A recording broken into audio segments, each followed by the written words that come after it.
Siham Nabulsi is not a person with any special acquired qualifications or profession. She's something far more precious than that. She's a humble, deeply caring, deeply patriotic Syrian citizen. She's the archetypical unsung heroine. We're going to have a casual chat with her about the last 7 years of the war, how it has been for her, and what made her stay. Siham, thank you for coming to this interview today. I want to ask you, before the war, I remember how proud and happy you were about Syria and her future. What was it about Syria just before the war that you loved so much? Syria is a beautiful country. All it have too many religions live together with love and peace, and very friendly. It's a very nice country. I like to stay in Syria. Can you tell me, what's it been like to live in the old city of Damascus in these last 7 years, where in particular your area has received constant attacks? Yes, I stay in that area because I'm not better than the other people. There's too many people live there, and this is my country. I like to help, not to run away, because should be nice to everyone, to help everyone. That's It's obviously been a very scary experience to be in such a dangerous time and area. What kind of things did you do to keep yourself safe? most the days I stay home in the daytime. If I need anything, nighttime will be better.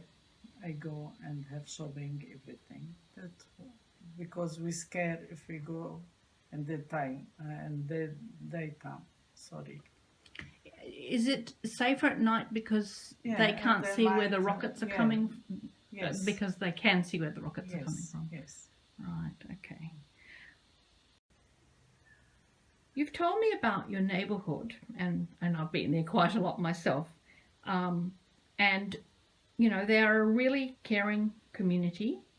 They check on and help all of those who might be alone, the very elderly, or others in need. What kind of things have they been doing during the war to help each other? Always they look after everyone. Like myself, if I can go to buy bread, they get it to me. They help each other. Anyone injured, they took it straight away and help him.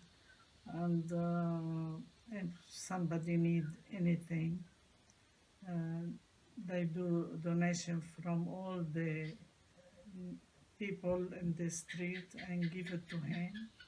They are very good people. They help. The civil defence is right in your street. Is every person involved in helping them? Tell me, what are they like? They help people.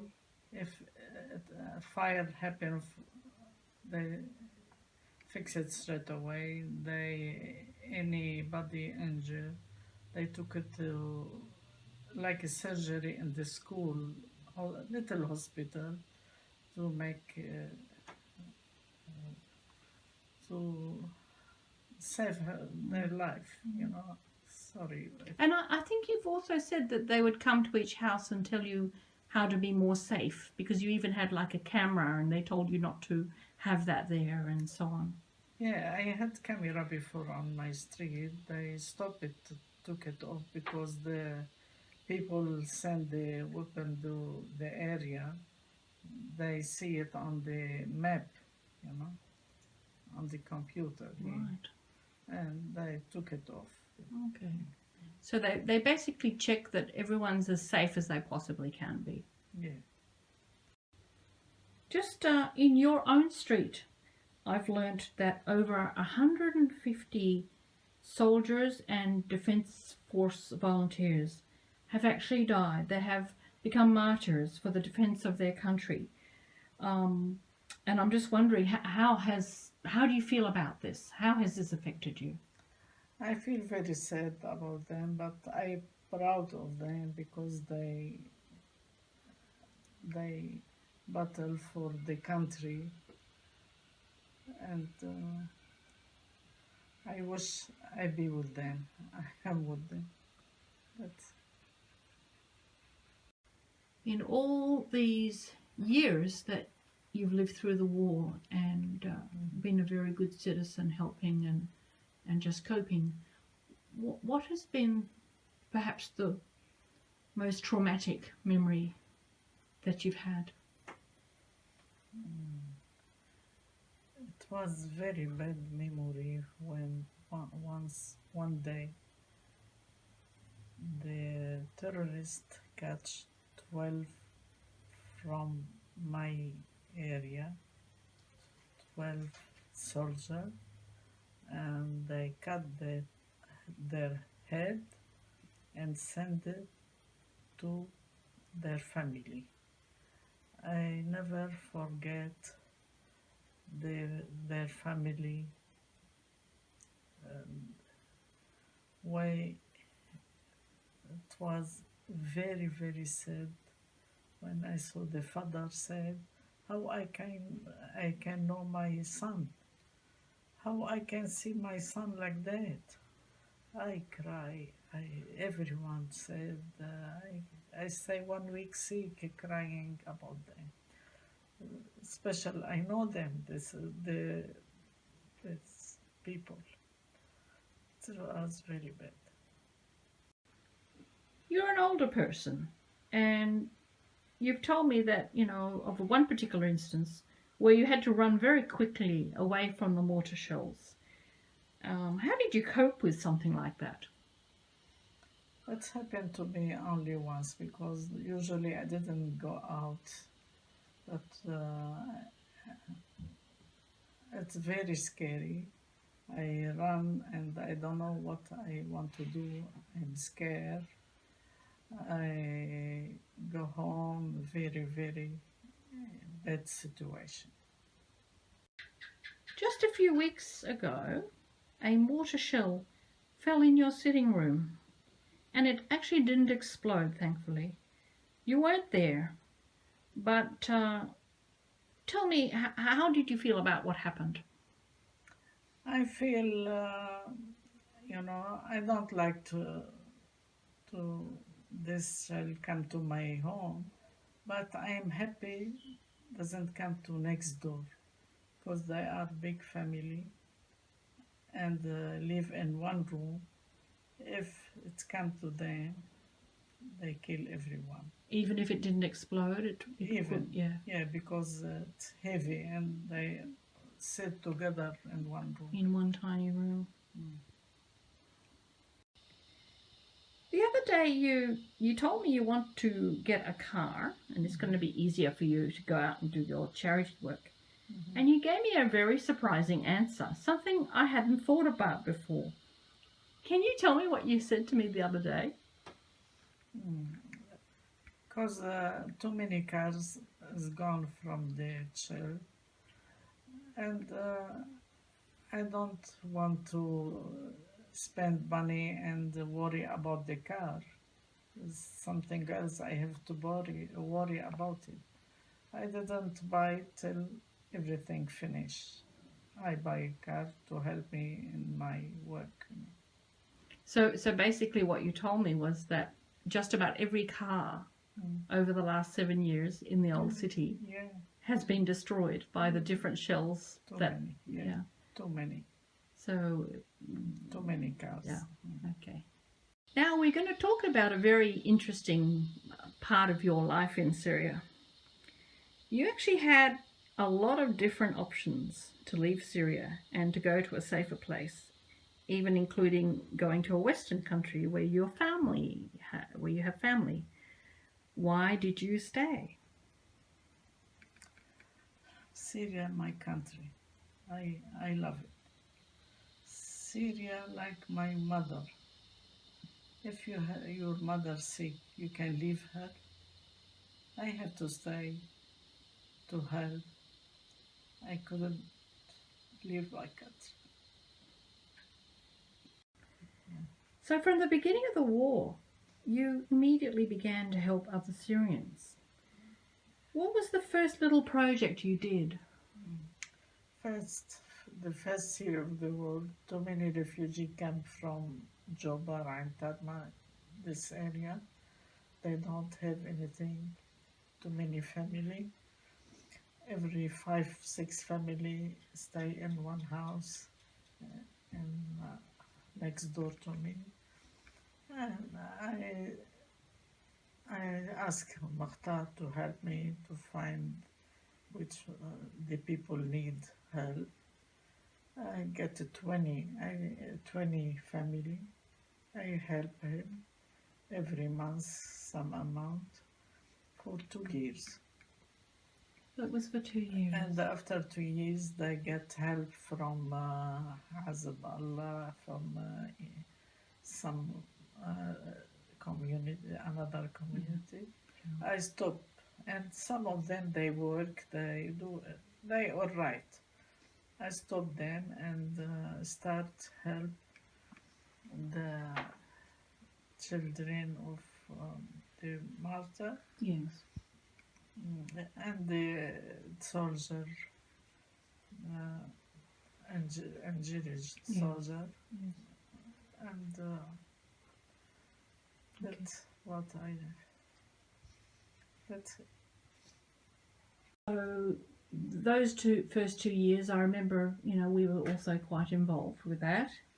And then you changed to working more with permanently injured soldiers and their families.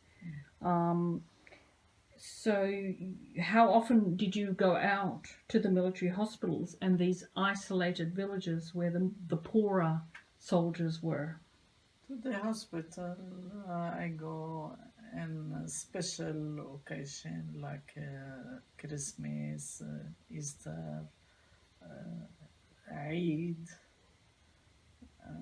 Too many. In the village, on the summertime only, or in spring I can go. In the winter, very hard for me because too cold out there. I go and I'm not sure what time, and any time I can do, I do. I don't have special time to do it. And sometimes I didn't have money. I want to go and I didn't have. Sometimes I do it every 2 months, every 1 month, every week. Depends. So it wasn't always about whether you had some money to bring. It was just to show that somebody's thinking about them. Sorry, I don't. When you went to these really isolated, poorer villages and to some of those ones injured in the hospital, what sort of situation did you find? What were their injuries? What were their situations? You don't believe when I go to visit them. They are very, very poor people. Some houses they don't have chair to sit on it. They bring chair from next door. They need help and very poor, and I like to give him everything, but I do what I can. So it was obviously quite a job to find the most sort of, not forgotten, but the most isolated injured soldiers. Who helped you to go and find them? Every village I know someone. I give him ring before. I am coming. Please check up which the people most need help. I go and help them. So that's from your own networks. Yeah, everyone. And obviously, most of the time you would give, a little envelope of money with most of your visits, almost every time. Who has helped you financially to do that? Yeah, sometimes I give him food, not only money. Give him something else. But it's not enough. Better for nothing. I can do better than. In 2017, you made some changes about how you want to do things, and you set up a committee with some prominent Syrians, and soon you're going to have a registered charity. Does this mean that you're going to do things differently with the way you help people? Yes. It's hard to stay by myself. I need people with me. I think if I do community, charity community, I can have some people help me and I can get more money from people to help. I wish I get the result and I can do better for these people. I like to help them with the work to do something better than give him little money every time. Yeah, you mentioned to me some families that might benefit just to have a cow, or in the family, the woman to have a sewing machine or a hairdressing qualification. Yeah, if I can do this, that's much better to give him little money and go. Yeah, so sustainable options. Yeah. Okay. So what is the future for the permanently injured soldiers and their families who come from those poorer communities? Very bad future. They don't get help from government, from anyone, and they have very bad future. Do they still get a pension? Yeah, they give them, but too little for them. Yes. Too little. And I suppose it's a country recovering from the most incredible war, so there's only so much to go around. Yeah, very little. Yes. Look, thank you very much for your interview. No, and when you're registering, and when your charity is registered, we'll talk a bit more about what's happening. Yeah. Okay, thanks so Inshallah. much. Thank you. No worries.